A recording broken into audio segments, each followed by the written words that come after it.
Okay, well, our lesson today is, as you can see, factoring by grouping notes. So we're going to factor these polynomials completely. And first of all, we want to see if there is a greatest common factor. So we have 28, which means that's an even number. We'll divide by 2. That's an even number, divides by 2. Even number divides by 2. Not an even number, will not divide by 2. We also notice that this has a v, this has a v, this has a v, this does not, because of this term right here, we cannot use a greatest common factor. So what we do is that we go, okay, we're going to break it into two smaller pieces. So we want to make sure that things that would have something in common, like for instance, we know that both of these both have a factor 2, both of them have a factor v. These two right here, well, 7 times 2 is 14, and 7 squared is 49, so both of these have a factor of 7 in common. So what we're going to do is we're going to take these first two terms and we're going to factor out the greatest common factor of the first two terms. So let's see, 28 is the same thing as 2 times 14, so I could say, 28 equals 2 times 14, and you know what, I'm just going to go ahead and factor this completely. So 2 times 14. 14 is the same thing as 2 times 7. We're just going to do what we call prime factorization. 2 times 2 times 7.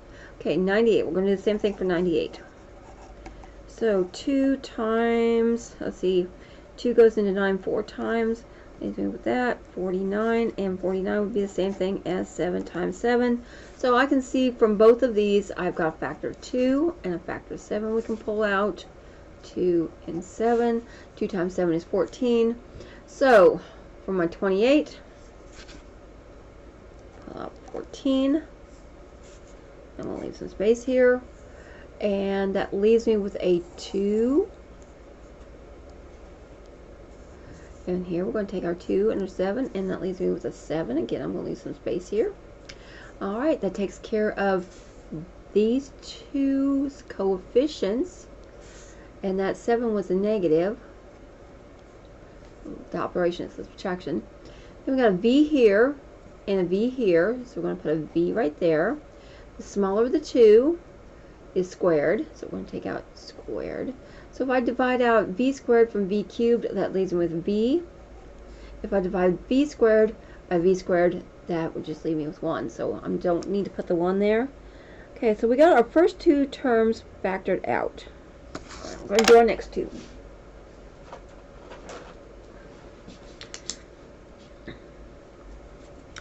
So in between them, we always want to have a positive coefficient out here, positive number. So my 14 is prime factorization, would be 2 times 7, and 49 is 7 times 7. Okay, so both of those have a 7 in common. So we're going to bring out a plus 7, parentheses. When I divide 7 by a negative 14, I get a negative 2v, and when I divide 49 by 7, I get a positive 7. Now when you're done with this, hopefully what you have in the parentheses is exactly the same. Well, other than this is positive and this is negative, and this is negative and this is positive, we have the same values if they were absolute values. So how do you do that? How you fix that? It's simple. I'm just going to come back over here, and we're going to turn that positive 7 into a negative 7. We're going to turn that into a positive 7, and positive 2v and a negative 7v. We're just changing the signs. So now we have two sets of parentheses that both have 2v subtract 7, 2v subtract 7. Now guess what? We do the greatest common factor again one final time. And now our greatest common factor between these two sets of factors and these two sets of factors is now the 2v subtract 7. And when we brought this out, what remains is the 14v squared. And what remained on the outside of the parentheses here was the negative 7. Okay, so that's what we're looking for. Alright. I think we need to get some more space, some more space here for this. Alright, we're going to start all over again. So, 40, first of all, you want to also make sure that your terms are all lined up. We got p cubed, p squared, p's, and no p's. Okay, so we're good with that. Alright, so we may have a greatest common factor that we can even factor out even before this. Even number, even number, even number, even number. Cool. This divides by, well, it divides by 2. And let's go see what we get. We get 40. Just need an extra piece of paper here. Oh. Let me just grab a piece of scratch paper here. That'll work. That way I won't mess up everything over here. So, 40 is the same thing as 2 times 20. And 20 is not a prime number, it's a composite number. So that can make it into 2 times 10. 10 is not prime number, that becomes 2 times 5. Okay, so now we do have all prime numbers. 2 times 2 times 2 times 5. Okay, 48 is 2 times 24. Well, 24 is the same thing as 2 times 12. 12 is the same thing as 2 times 6. 6 is the same thing as 2 times 3. Alright, and then we've got 100. Now, this is a way that you can do this. Like I said, you can do 2 times 50. You can say, well, 50 is not prime, so 50 is the same thing as 2 times 25. 25 is not prime. 25 is the same thing as 5 times 5. Now we have all prime numbers again. So you get 2 times 2 times 5 times 5. If you need to do it that way, you can also show it that way. Another way that you can do prime factorization is the factoring tree, but it takes some space. So 120 becomes, well, you could even do it like this if you wanted to. You could say, well, 120 is the same thing as 12 times 10. And 12 is the same thing as 2 times 6. And 6 is the same thing as 2 times 3. And 10 is the same thing as 2 times 5. You could do that. And then whatever's at the bottom. I personally prefer it this way because I'm crossing everything out. So then we're going to make this just a little bit neater. So we get 2 times 2 times 2 times 5. We got 2 times 2 is 4. Take care of those two. And then we got 2 times 2 times 3. Okay, and then our 100 was equal to 2 times 2 times 5 times 5. Okay, and then 120 was equal to 2 times 2 times, and what I'm doing, I'm circling as I'm bringing them up, 3. Oh, I got another 2 in there. So I'm going to move that 2 there and put the 3 over here. Times 5. Alright, then we're going to go and see what do we all have in common. Well, we've got one set of 2's here. Cool. We got 2, 2, 2, 2, 2 here. We have a 2, 2, but no 2's here. So 2 times 2 is 4. We can factor out a 4. So we'll have a greatest common factor of 4. I'm going to write that in green because that's going to take everything down. And then what that leaves me with will give me 10p cubed minus, now if I divide 4 into 48, I'll get 12p squareds. And then I'm going to get plus 25p's, subtract 30. Okay, now we're going to look at it again, see what we have. We know that there's no other common factors, so now this is where we're going to break this apart. We're going to keep on bringing that 4 down. So we're going to just look at these first 2 terms. So 10 and 12 both have a factor of 2. And we're going to open up a parentheses right here. When I divide 2 into 10, I get 5. And I'm going to leave some space here, put in my subtraction. 2 goes into 12 6 times. Then both of them have a p. the highest power that both of them can take out is a 2. So we're going to put p squared here. If I divide p squared from p cubed, that leaves me with 1p. P squared divides by p squared gives me just 1. So 6 times 1 is just 6. There's my first 2 terms. Alright, let's go ahead and take our next 2 terms. We're going to have plus. Now 25 and 30 have a factor of 5 that is in common. When I factor that, I get 5. We're going to put in our subtraction. 5 goes into 30 6 times. And then we only have 1 p here, but no p's here. So that p was associated with that 25. Alright, and I'm going to close that set of parentheses.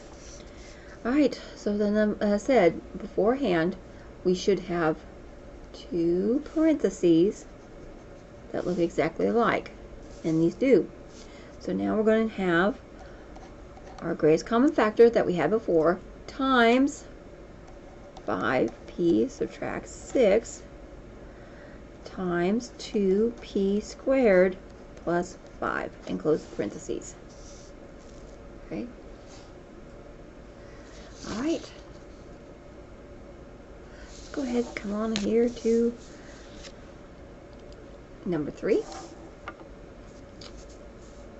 So we've got a k, okay, even numbers, and we also have k's. So we may have more than one thing going on here, okay? Alright. How many questions have I put 10 of them on here? Okay, cool.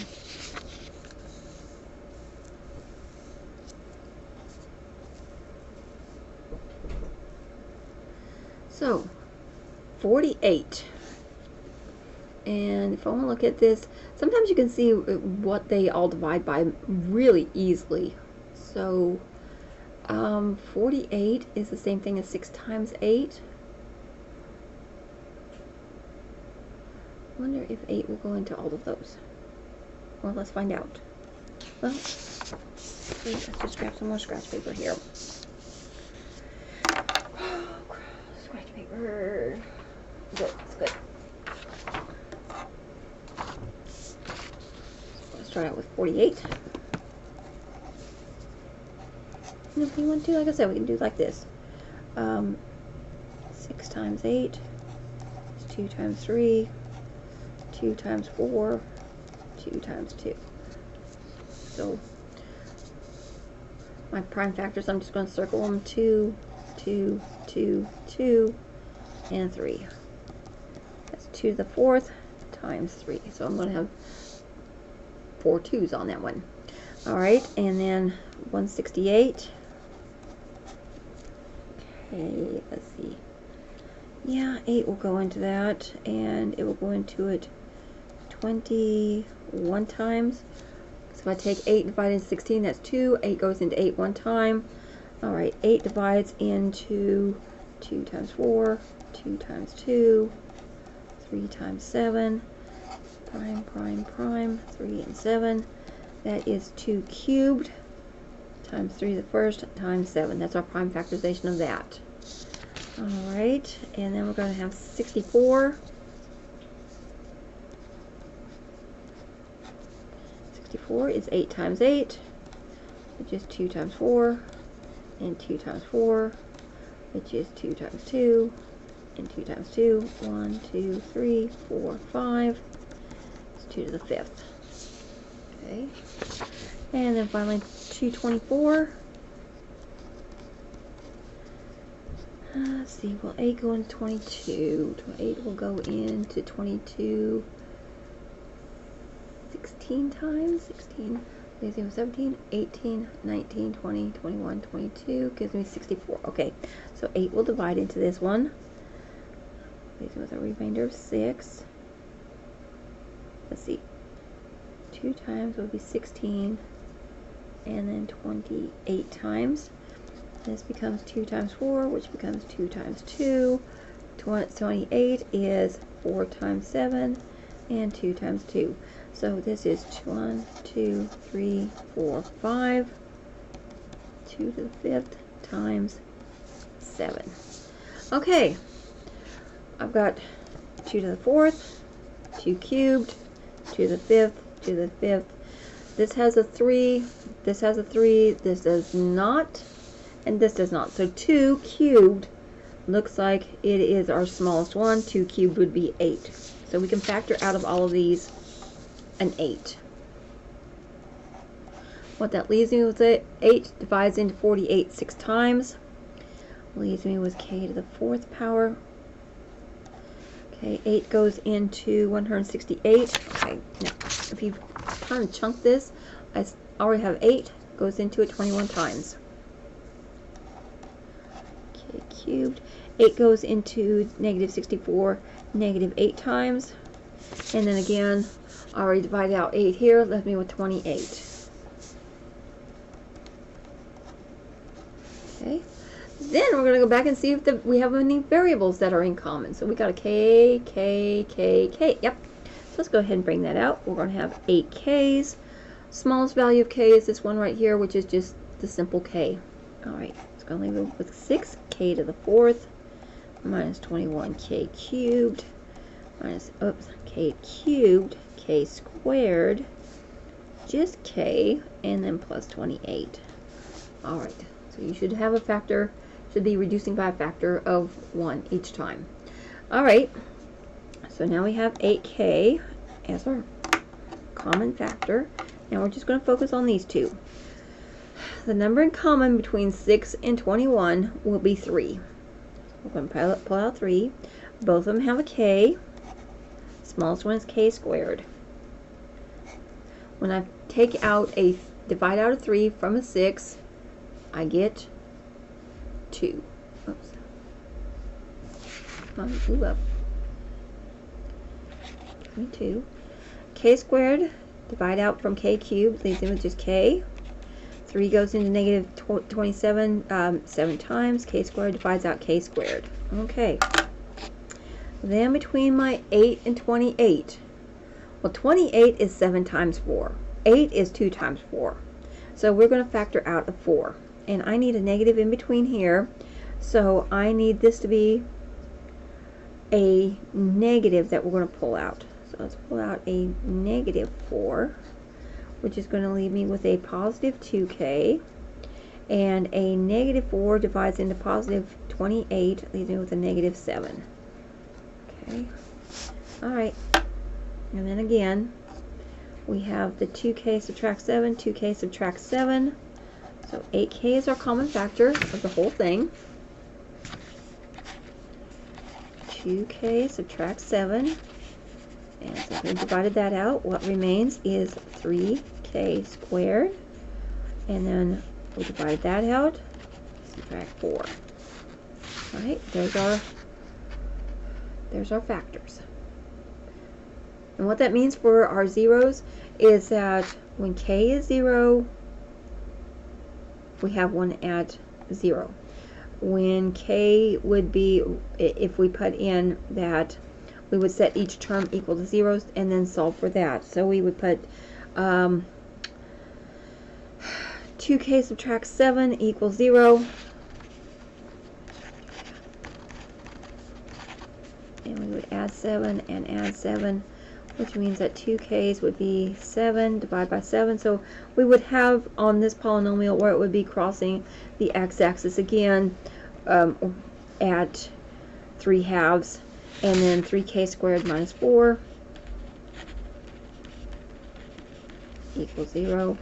You would have 3k squared equals 4, divide by 3, and you have k squared equals 4/3.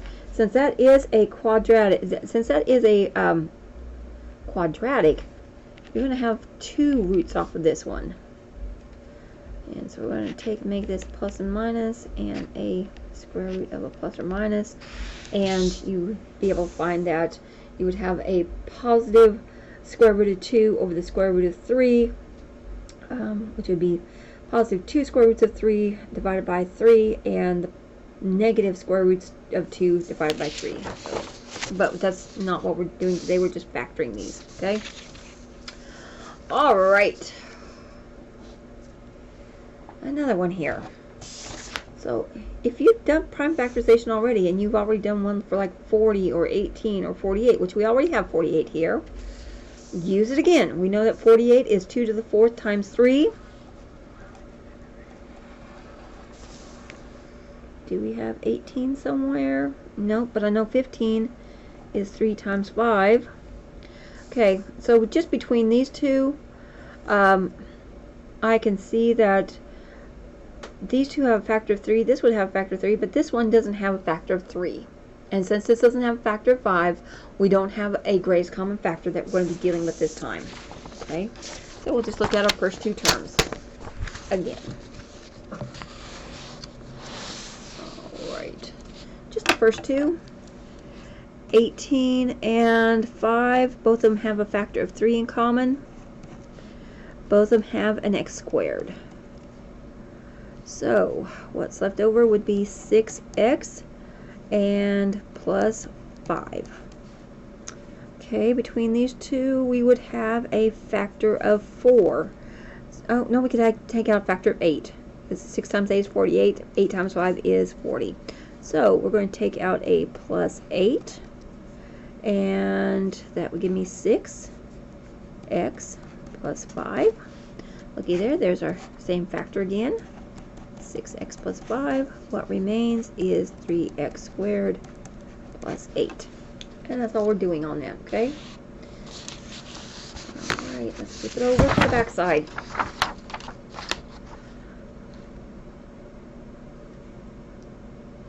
Oh, you knew I was not going to be nice and leave it as just one variable, right?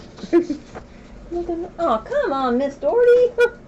Alright, so what I'm going to do is I'm going to go ahead and just stop this video real quick, because it's already 21 minutes long, and we'll pick up on how to do with two variables in just 1 minute.